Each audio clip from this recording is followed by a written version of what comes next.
రాజకీయ చర్చలు రోజురోజుకి మరింత వేడెక్కుతున్న నేపథ్యంలో టీవీ స్టూడియోలు కూడా రణరంగంగా మారుతున్నాయి. ఈ నేపథ్యంలో టీవీ5 యాంకర్ సాంబశివరావు చేసిన వ్యాఖ్యలు ప్రస్తుతం సోషల్ మీడియాలో చర్చనీయాంశంగా మారాయి.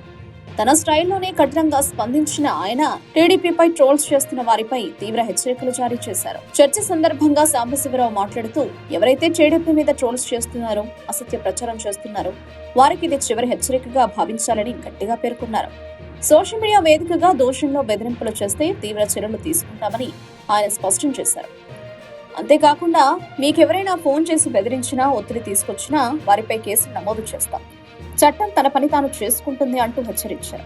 ఈ వ్యాఖ్యలు విన్న ప్రేక్షకులకు ఆయన యూనిఫామ్ లేని పోలీసులా మాట్లాడుతున్నారనే భావన కలిగిందని సోషల్ మీడియాలో కామెంట్లు వెలువెత్తుతున్నాయి. సాంబశివరావు మాట్లాడిన తీరు, ధోరణి చూస్తే మహేష్ బాబు నటించిన దూకుడు సినిమాలో పోలీస్ పాత్రలో చెప్పిన డైలాగ్ గుర్తుకు వచ్చిందని కొందరు అభిప్రాయపడుతున్నారు.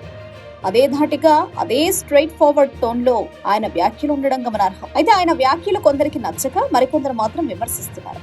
మీడియా వ్యక్తిగా ఇలాంటి హెచ్చరికలు ఇవ్వడం సరైనదా అనే ప్రశ్నలు కూడా లేవనెత్తుతున్నారు. మీడియా తటస్థంగా ఉండాలి అనే అభిప్రాయాన్ని పలువురు వ్యక్తం చేస్తున్నారు.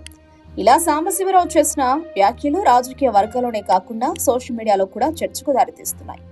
ఈ వివాదం మరింతగా ఎలా మలుపు తిరుగుతుందో చూడాలి.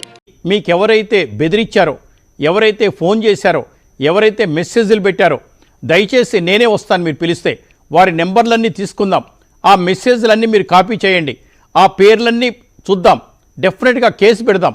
మీకెవరైనా బెదిరించినా, ఎవరైనా మెసేజ్లు పెట్టినా మీరు వెంటనే మీకు సమీప పోలీస్ స్టేషన్లో మీ నివాసం ఎక్కడ ఉందో చూసుకొని ఆ పోలీస్ స్టేషన్ పరిధిలో వెంటనే మీరు కేసులు పెట్టండి. దర్యాప్తు కొనసాగుతుంది. ఆ తర్వాత ఎవరు పట్టించుకోకపోతే పై ఆఫీసర్కి వెళ్దాం. కాబట్టి ఇది లోకేష్ గారు రాజ్యాంగబద్ధంగా, చట్టబద్ధంగా విద్యాశాఖ మంత్రి, ఐటీ మంత్రి, హోంమంత్రి కూడా కాదు సార్.